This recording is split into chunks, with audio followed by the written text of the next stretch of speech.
अगर मैं आपसे बोलता हूँ कि आपको परमीकरण करना है 1/√2 का, तो आप जैसा कि जानते हैं, जैसा आपको सिखाया गया आप करेंगे 1/√2 को √2/√2 से गुणा और √2 से ही भाग दे देंगे।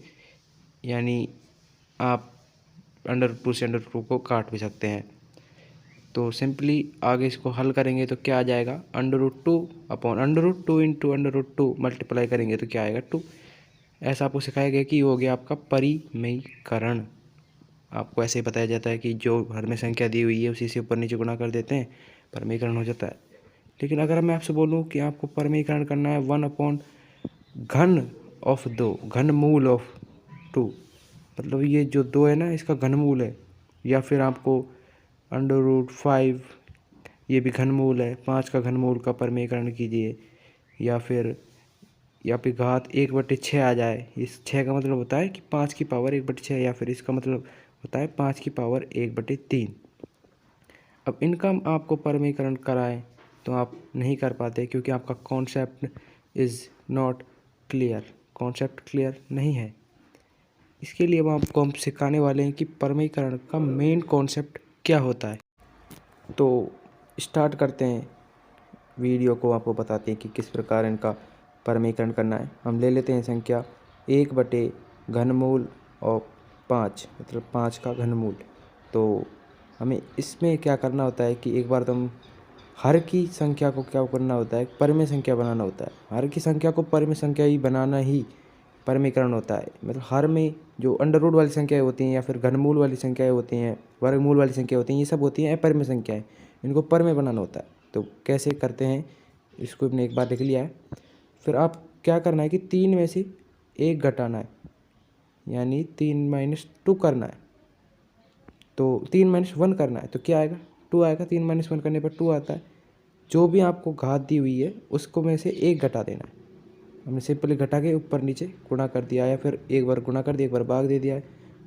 तो इसको अब क्या कर सकते हैं हम, 5 की पावर 1/3 लिख सकते हैं, और इस वाली संख्या को लिख सकते हैं 5 की पावर 2/3।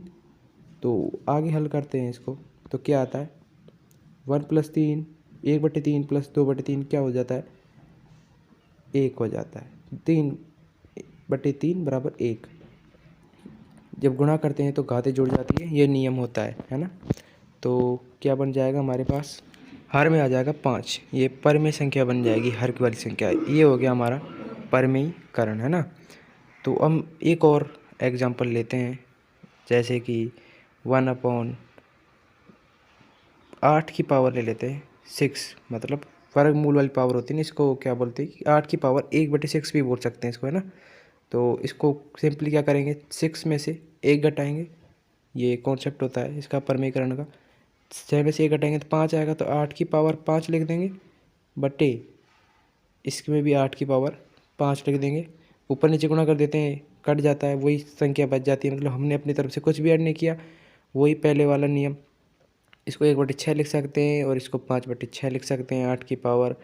और इसका मतलब क्या होता है कि 1/6 और 5/6 को आप जोड़ेंगे, गुणा करने पर क्या होता है, घातें जुड़ जाती हैं। यदि आधार समान है, घातें अलग अलग है, तो गुणा करने पर घातें जुड़ जाती हैं। ये घातों के गुणा का नियम होता है ना। तो 1/6 + 5/6 क्या आ जाएगा, 1 आ जाएगा, है ना। तो हमने हर में से उसको हटा दिया है, अपरिमेय संख्या को हर में से हटा दिया है, इसका परिमेयकरण कर दिया है। अब यहाँ पे एक और बात आती है कि हम 8 से ही क्यों गुणा करते हैं, यहाँ पे 8 के अलावा कुछ और क्यों नहीं लेते हैं, क्योंकि हमें क्या करना है, हर में परिमेय संख्या बनानी है, और वो तभी बन सकती है जब समान संख्या हो, जिससे घातें जुड़ जाएं और परिमेय संख्या बन जाए, है ना। तो इसका भी हम आपको बताते हैं कि जैसे 1/√2 का अवकलन करते हैं, अवकलन यानी परिमेयकरण, है ना। तो उसमें भी आपको 2 में से 1 घटा देंगे, तो 2 में की पावर 1 का अंडर रूट इंटू 2। तो हम 2 की पावर 1 को अधिकतर क्या लिखते हैं, 2 ही लिख देते हैं, है ना। पावर 1 होती है तो उसका मान उतना ही होता है ना। तो ये हमें सिखाया गया है ना। तो इसके में क्या बन जाता है कि हर में परिमेय संख्या बन जाती है। इसमें भी वही नियम होता है, लेकिन इसे हम रट